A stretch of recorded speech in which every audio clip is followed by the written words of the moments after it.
Hi guys, welcome to Keerthi kitchen. ಇವತ್ತಿನ ವಿಡಿಯೋದಲ್ಲಿ ನಾವು ಕಚೋರಿ ಮಾಡೋದು ಹೇಗೆ ಅಂತ ನೋಡ್ಕೊಳ್ಳೋಣ. ಕಚೋರಿ ಮಾಡೋಕೆ ನಮಗೆ ಖಾರದ ಪುಡಿ, ಉಪ್ಪು, ಅರಿಶಿನ ಪುಡಿ, ಗರಂ ಮಸಾಲ, ಕೊತ್ತಂಬರಿ ಪುಡಿ, ಸಾಂಬಾರ್ ಪುಡಿ, ಜೀರಿಗೆ, ಈರುಳ್ಳಿ, ಬೆಳ್ಳುಳ್ಳಿ, ಮೆಣಸಿನಕಾಯಿ, ಆಲೂಗೆಡ್ಡೆ, ಕಡಲೆ ಹಿಟ್ಟು, ಮೈದಾ ಹಿಟ್ಟು ಹಾಗೂ ಚಿರೋಟಿ ರವೆ ಬೇಕಾಗುತ್ತೆ. ಈಗ ಒಂದು ತಟ್ಟೆಯಲ್ಲಿ 2 ಕಪ್ಪಷ್ಟು ಮೈದಾ ಹಿಟ್ಟು, ಅರ್ಧ ಕಪ್ಪಷ್ಟು ಚಿರೋಟಿ ರವೆ, ಸ್ವಲ್ಪ ಉಪ್ಪು, 2 ಸ್ಪೂನಷ್ಟು ಎಣ್ಣೆ ಹಾಗೂ ನೀರನ್ನ ಹಾಕ್ಕೊಂಡು ಹಿಟ್ಟನ್ನು ನೀಟಾಗಿ ಕಲಿಸ್ಕೊಳ್ಳೋಣ.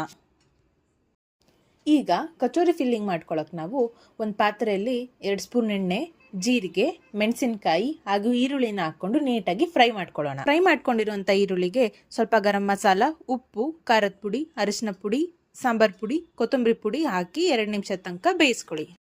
ಈಗ ಇದಕ್ಕೆ ತುರಿದಿಟ್ಕೊಂಡಿರುವಂಥ ಆಲೂಗೆಡ್ಡೆನ ಹಾಕಿ 5 ನಿಮಿಷ ತನಕ ಬೇಯಿಸ್ಕೊಳ್ಳಿ. ಈಗ ಇದಕ್ಕೆ ಕಡಲೆ ಪುಡಿ ಹಾಕ್ಕೊಂಡು ಮಿಕ್ಸ್ ಮಾಡಿಕೊಂಡ್ರೆ ಕಚೋರಿ ಫಿಲ್ಲಿಂಗ್ ರೆಡಿ. ಕಲಸಿಟ್ಟಿರೋ ಹಿಟ್ಟನ್ನು ಚಪಾತಿ ಥರ ಫ್ಲ್ಯಾಟ್ ಮಾಡ್ಕೊಳ್ರಿ. ಅದ್ರ ನಡುವೆ ಸ್ವಲ್ಪ ಕಚೋರಿ ಫಿಲ್ಲಿಂಗ್ನ ಇಟ್ಟು ನೀಟಾಗಿ ಕ್ಲೋಸ್ ಮಾಡ್ಕೊಳ್ರಿ. ಈಗ ಬಿಸಿಯಾಗಿರೋ ಎಣ್ಣೆಗೆ ಈ ಕಚೋರಿನ ಹಾಕಿ ಗೋಲ್ಡನ್ ಬ್ರೌನ್ ಆಗೋವರೆಗೂ ಫ್ರೈ ಮಾಡಿಕೊಂಡ್ರೆ ನಮ್ಮ ಬಿಸಿ ಬಿಸಿಯಾದ ರುಚಿಯಾದ ಕಚೋರಿ ರೆಡಿ.